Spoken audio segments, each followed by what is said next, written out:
So we are in the middle of Torah Yud Gimel in the Likutey Moharan called Ashrei Hashgacha, and we're in the middle of part 6 of this Torah, Ot Vav, and we're in the middle of reading this Gemara.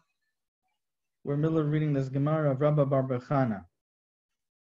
Okay, so Rabbi Bar Chana spoke about how he recounted how there were these the seagoers, the people that would live traveling at sea, and they recounted that one time there were these waves, huge waves, that between each wave there was 300 miles, and the height of each wave was 300 miles, and they were once traveling, and one of the waves picked them up until they saw the resting place of a small star, and that resting place of the small star was equivalent to an area that you can plant 40 measures of mustard seed.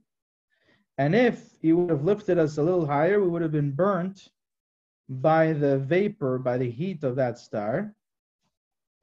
And then we overheard one wave calling out to it, and the other wave saying, "Oh, maybe you left out something in this world that you haven't yet flooded.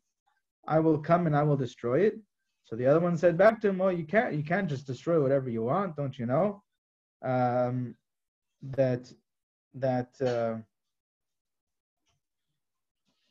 Go and see the strength of your Creator, that even a hair's breadth out of the designated place, out of the boundaries that your Creator set in the sand, even a hair's breadth out of that, you cannot go, you cannot cross over."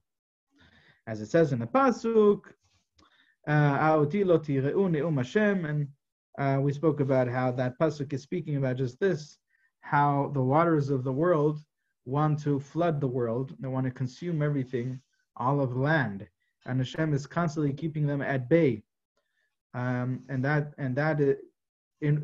evokes a tremendous fear and awe of the Ribono Shel Olam, of the great kindness in each moment that Hashem is keeping the waters at bay. This is also metaphor to the waters Maim Mazedonim, to the waters of the Klipa, of the Yetzer Hara, the waters of the physical world. The water usually represents, in many instances, water represents the Chomer, the physicality. Water represents the physicality, matter that does not want to take a form.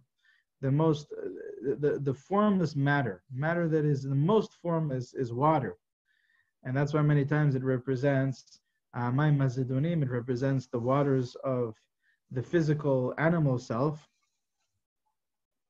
and so Hashem is constantly keeping them at bay. You're not allowing those waters to consume and conceal completely the light of the neshama. Okay, so that's another explanation on that pasuk and on that Gemara. But we wanted to go through the Rashbam. The first time we went through this Gemara, we didn't explain the Rashbam, so let's do that now. Ben gala legala, between one wave and the other wave, from one wave to the other. Mishum dekaamrinan besamuch verama gala kala lechadre, itzterich lashmeinan demishlosh meot parse shama kolo shel chavero. Because later in the Gemara, in a couple of lines, we're going to see how one wave called out to the other wave. Therefore, he wants to illustrate to us how far away one wave was speaking from, what's the difference, what's the distance from which one wave was speaking to the other wave. And the distance was 300 miles, which is very, very, very far. And that's why he's telling us about the height and about the distance between the waves. The Leinan Gala, the wave brought us up. The wave cast us high into the heavens. Yoter mishu'ur govho. It lifted us higher than its height. Yoter mishu'ur govho yishlichanu lemala ad harakia. So it not only lifted us to the top of its height, right? Because if they're lifted by the top of the wave, so they're already 300 miles above ground, above sea level, right? And now it's lifting us higher than its own height until it threw us up into the heavens. Okay? That's the Lein Angala. Ina mehava derakia nefish al meharach karov letakshana sheyesh min harakia laaretz. Or another way of seeing it is that the heat or the vapor of the heavens was so great that it extended nearly the full 500 years which separate the heaven from the earth. Okay? Because there are 500 years, the Gemara says, between the heaven and the earth. And here, so 300 miles is almost the 500 years, I guess. Or maybe it brought them almost to the end of the 500 years. The wave brought them almost to the end of the 500 years. Marbata is the resting place. Shechiva, that's what it means, a lying position.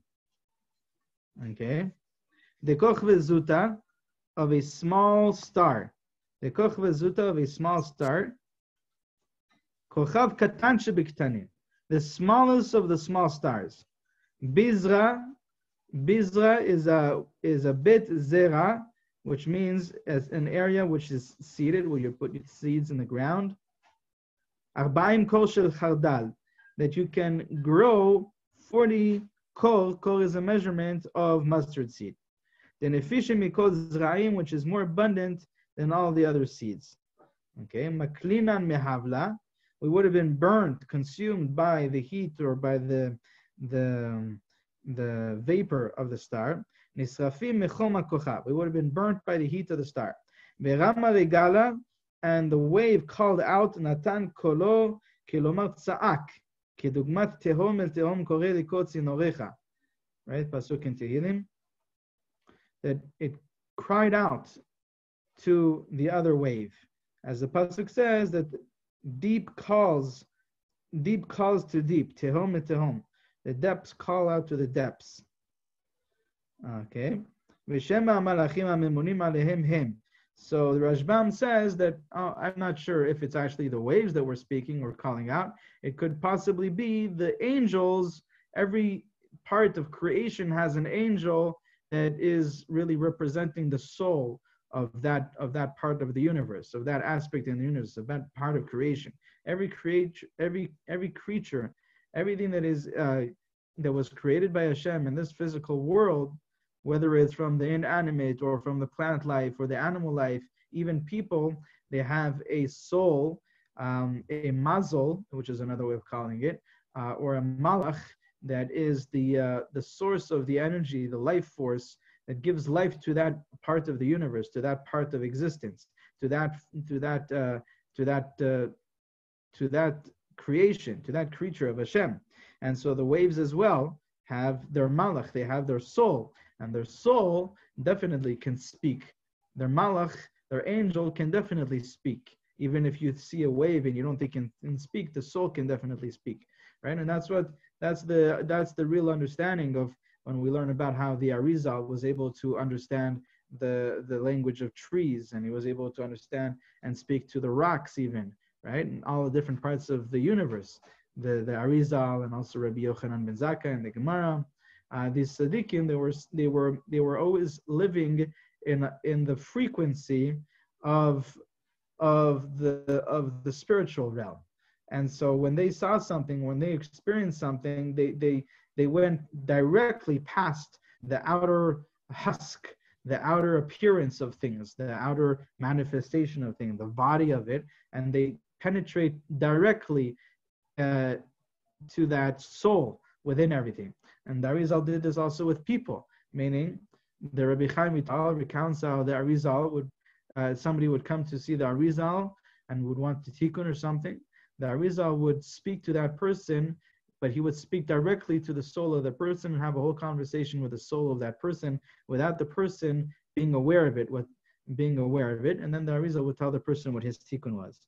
So this is these are the waves that are speaking to each other, are the angels of the waves, or the soul of the waves that are communicating between them.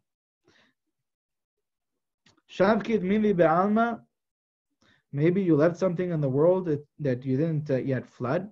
Because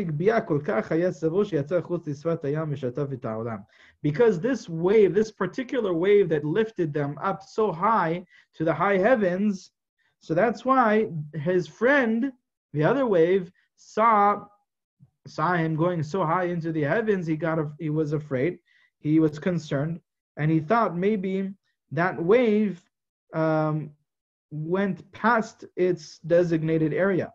Maybe it overflooded and went to a point where it is beyond where it's supposed to be. And that's why he tells him, oh, maybe maybe cool it down a little bit. Did you leave something in the world that you didn't flood yet, and you want me to come and destroy it? Maybe. So that's what he was telling him. He thought maybe that the wave rose so high up that it maybe had gone past the seashore and flooded the whole world. And I will destroy it, whatever you left out. Why would I destroy it, says the Rashbam? What's the reason that the wave would have to say such a thing? Oh, maybe you left something out and I will come and I will destroy it. So he is saying, because of the sins of the generation. Maybe he thought that he was a mabul. Maybe this wave was supposed to be a flood. And because of the sins of the generation, I should come and finish the job. Amarle, he answered him, that first wave answered the second wave. Amarle gala lechabre, pukchaze gevuta de marach. What does that mean? Kilomar eni reshut latzet. Meaning, because of the power of your master, of the creator, our creator, I have no permission to go beyond the designated area, beyond what he designated for us to be, the boundaries that he gave to us. Even a hair's breadth, I am not permitted and I don't have the ability to pass over, to cross over. As it says in the pasuk, do you not fear me? So on this, Rashbam says, oh, this was not in the conversation. It was, the wave is not speaking, is not quoting the pasuk. This is already the Talmud Kamala. The Gemara is quoting this pasuk in Yeshaya. I'm sorry, in Yirmiyahu. Okay. So now we can see what Rabbi Nachman, how he explains it. And we already began this. The Nechutei Yama, those sea, the people that travel at the sea, this represents those tzaddikim, Talmid Chacham, that draw down the Torah, the sea of Torah into this world. Because water has another explanation, another understanding. One is the matter, the formless matter. The second understanding of water, what water is, in the positive aspect of water, is that water is what gives life, right? When you put water into the ground, it gives everything the ability to grow. So water gives life, and all food grows from water, and so life is Torah, right? And we spoke about how the water of Torah, the Torah is we say Ya'arov Kamatali, the Torah is compared to rain, right? And that's the water that gives life to everything in existence. So these people that are traveling, these seafarers that are traveling in the sea, are drawing down the waters of Torah to this world. Between one wave and the other, we said 300 miles represents the shin that is numerical value of 300. And then the height of the waves, 300 miles, represents the other shin. There are two types of shin, the two types of consciousness, the aspect of consciousness to gather the nefashot, and then which is the shin of 3 branches, 3 arms, and then the aspect of consciousness to elevate those nefashot, those wills, those lusts, those desires, those souls, and to bring them above, to cause through that ascension of their souls a unification, and bring back down new Torah. And that's the second shin, the shin of 4 branches, the 4-armed shin. And these are the 2 aspects of consciousness that the tzaddik needs. And then we spoke about how between one ben gala legala, between one wave and the other, there were 300 miles, and that represents how these tzaddikim, they are gathering the souls one to the other, and the souls are the waves. Tlat mia parse, there are 300, so the gathering of the souls is the first shin, which is numerical value of 300. And the height of the waves means what does that mean? It means to elevate the waves, to elevate the souls. That's the second shin. That's the second aspect of consciousness. And that's also 300. That's also 300, because shin is a numerical value of 300. At what time we were traveling? What does it mean they were traveling? Rabbi Nachman says that Azla ba'olcha, going in the way, is the way of laying down, as it says in the pasuk, Olchi ve'rivi'i, and that alludes to the unification, the yichud, the zivug, which is called also orach, the way, and so meaning that we seeked at a certain point to cause the unification above. Okay, udlenan gala, and the wave lifted us up, meaning that the wave lifted all of the souls up, okay, in order to cause that unification. Until we saw the resting place of the smallest of the stars, meaning that we actually caused a unification above. Okay, that's what Rabbi Nachman explains. We actually caused the unification. Why? Because marbata is the same word as we saw before. Ochi ve'rivi'i, laying down. Marbata sounds like laying down. Rivi'i, which means unification. And the small star, the smallest of the star, alludes to the Shechina, which in the time of unification she is reduced to a small nekuda, as the Zohar says. Itavidat nekuda ze'era megorechimta. Out of her love, she becomes a small point, a small nekuda. Keden itchabra be'bala, and in doing so, she unites with her husband, with a tiferet. It was equivalent to the area needed to plant 40 measures, 40 kurim of mustard seed. And then Rabbi Nachman brings this famous story about the creature that when she becomes pregnant, her womb closes up, she's unable to give birth, and she would die if she would not be able to have a solution to giving birth. She would die from that pain, from being closed up, and the baby wants to come out. And then out of the kindness of Hashem, there's a certain snake that comes along and bites her in that area, and that causes her womb to open, and the baby, her child, is born. And the snake drinks the blood, the Zohar says. Okay? So we spoke about what this alludes to. There are tremendous secrets of the Torah hidden in this piece of Zohar, but in a simple way, a basic way of understanding it is that every time we need to give birth to a potential within us, within ourselves, so that potential is born. Many times we experience challenges and difficulties, which are, you can call that the bite of the serpent. And that itself is in order to allow us to open up and give birth to those potentials within us. So that's just a simple understanding of it. But there is a lot more levels and layers, deeper layers behind what I just said right now, because as we know that the whole redemption of the Shechina is really potential of Bnei Israel, potential of the world, of the Olam Atikun, the rectified world that needs to be born. And the pains, what's called Chevle Leida, Chevle Mashiach, the pain of Mashiach, the process of Mashiach is compared to the birth pangs of a woman. Okay, Chevle Leida of Mashiach, Chevle Mashiach. That's what it's compared to. And so, in the same way, the difficulty that we have in having that potential for the world being born, that potential of a perfect world being born, the serpent that is biting, and those are the challenges that we face in these Ikvita the Mashiach, in the end of times, in Mamish, in the process of Mashiach being born. Many times we see it as a setback, but it itself, when the serpent comes along and bites us in the place where we're supposed to be born, right? our generation are bitten by this serpent, and we see that. The bite of the serpent, the Rabbi Nachman explains, it represents immoral sexuality, and it also represents depression and anxiety, which is also, Rabbi Nachman explains, is a lack of emunah.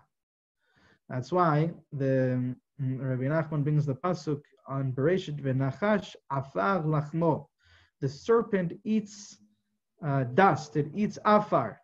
So Rabbi Nachman says that the food of the serpent is the element of dust. The element of dust, the person is made up of 4 elements, and the element of afar is what causes a person laziness, apathy, and depression.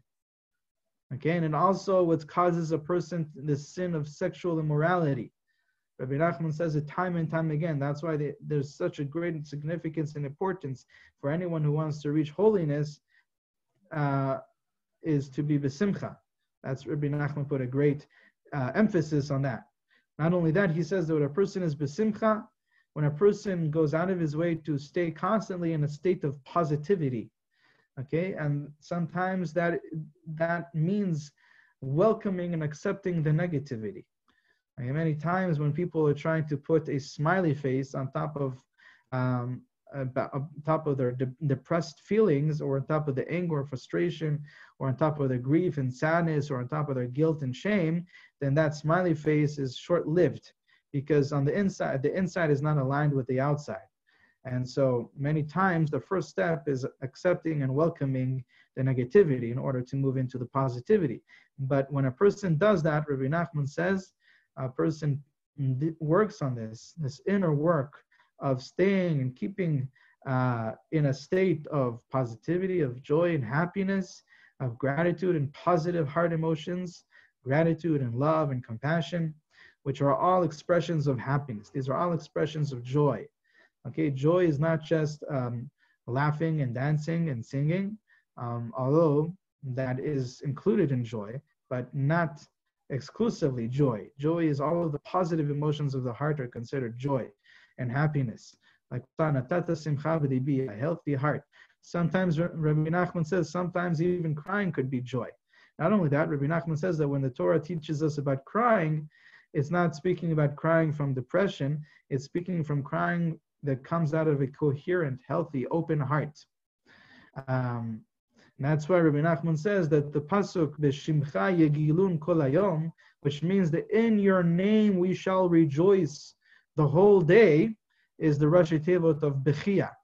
So that's the Rashi Tevot, the acronym. The first letters spell out a word for crying. So the point is that crying, proper crying, real crying, comes from a healthy, open heart. Rabbi Pinchas Mikoritz, on the other hand, said, not on the other hand, but Rabbi Pinchas Mikoritz strengthens this point when he says that someone on Tisha B'Av that sees that he can't cry, or let's say by Tikkun Chatzot, he sees that he can't cry, he says it's because they're depressed. He says it's because their heart, no, he says because their heart is closed off. That's what he says. He says the heart is closed off. They have an unhealthy heart. The heart is unhealthy. Spiritually, it's unhealthy. It's blocked. You have to open that heart. And so these are the positive emotions. Rabbi Nachman says that those positive emotions that you open the heart and you turn the heart center on to experience those positive emotions, those feelings of love, connection, appreciation, gratitude, joy, happiness, compassion. He says that when you do that and you're experiencing joy and happiness and you're doing the inner work to stay in a state of joy and happiness more consistently, more constantly, then Hashem himself will protect the person from immoral sexuality. Hashem himself will come and protect a person's brit, says Rabbi Nachman, from any klipa, from any impurities, from any harm, from any immoral lusts, and from falling into those sins. And so these are all synonymous with what the serpent, the bite of the serpent. And these are basically the challenges of the final generation. Rabbi Aaron Roth says that the final nisyonot of the generation, the final challenges that we have of the final generation are the nisyonot that we have, the challenges against emunah, the difficulty that it is for people in this generation to believe and trust in the Ribono Shel Olam. To believe and trust, meaning, doesn't mean just to believe, I believe. It means to experience that veikut. It means to experience that inner connection with Ribono Shel Olam, to experience that Hashem is running every detail in our lives, and everything is filled with Hashem, and nothing is coincidence, and everything is not just for the good, but everything is good because everything is Hashem. It's from Hashem, and everything is Hashem, and Hashem is absolutely, completely involved in every aspect of our life. We are absolutely, completely saturated with Hashem's presence, with that infinite perfection, and experiencing that. There's a great challenge and a great nisayon and a great difficulty in this final generation especially, and that also causes laziness and depression. When a person doesn't feel that tikkun of the afar, the tikkun of the malchut is emunah, is this belief and this trust, this state of dveikut. And when a person is lacking that, so then the malchut falls into the aspect of what's called marash chora, the black bitterness, the bitterness of black. Okay, there are 4 ways that the 4 elements can fall into the bitterness of the 4 elements. And when the 4th element of afar, of dust, falls into its state of imperfection, of fragmentation, it's called the black bitterness. The black bitterness is depression and laziness. It's lack of chiyut, it's lack of energy, life energy, just like dust that has nothing from itself, and so it's irredeemable. It's like a dead body, right? In halachot of Shabbat, we know that a body that is dead is considered muktzah machmad gufo. It's considered muktzah, just like rocks and inanimate objects that are not a vessel. You have no purpose, no use for it, and so that's what happens when a person, the opposite of depression is not happiness. The opposite of depression is life, being alive. Depression and laziness are all characteristics of death. And so this is the meaning, a deeper layer of the meaning of this Zohar, about the serpent that bites the womb of this creature and gives it the ability to live, because otherwise the creature would die without being able to give birth, and now it's able to give birth. So Rabbi Nachman explains that this mustard seed alludes to the mustard seed is the size of the amount of blood, that leaves the womb of a woman, and because of that they are stringent upon themselves, as the Gemara says, to right away separate from their husbands. So that's an expression in the Gemara, a certain size of the amount of blood called the tipat dam kechardal. Okay, the amount of blood, the size of a mustard seed. And so Rabbi Nachman says that through this process of gathering and elevating the souls and causing the unification above, now new Torah is born. And that new Torah which is born, says Rabbi Nachman, this is what we got up to, Torah. What is born from that is the Torah. What is born from this creature, from the Shechina, right, the Malchut, that is now giving birth? What is born from that? It's Torah. And when the Torah is born, it travels 40 days. Okay, the Torah was given to us in 40 days. What does that represent, the 40 days that it travels?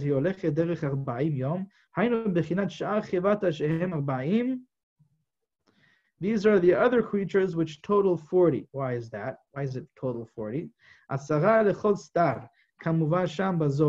So this creature, after she gives birth, the Zohar says she travels for 40 days. And there are other creatures, 40 creatures, a total 40. All of this is over there in the Zohar. Why is that, says Rabbi Nachman? Because it represents 10 on each side. This represents the 40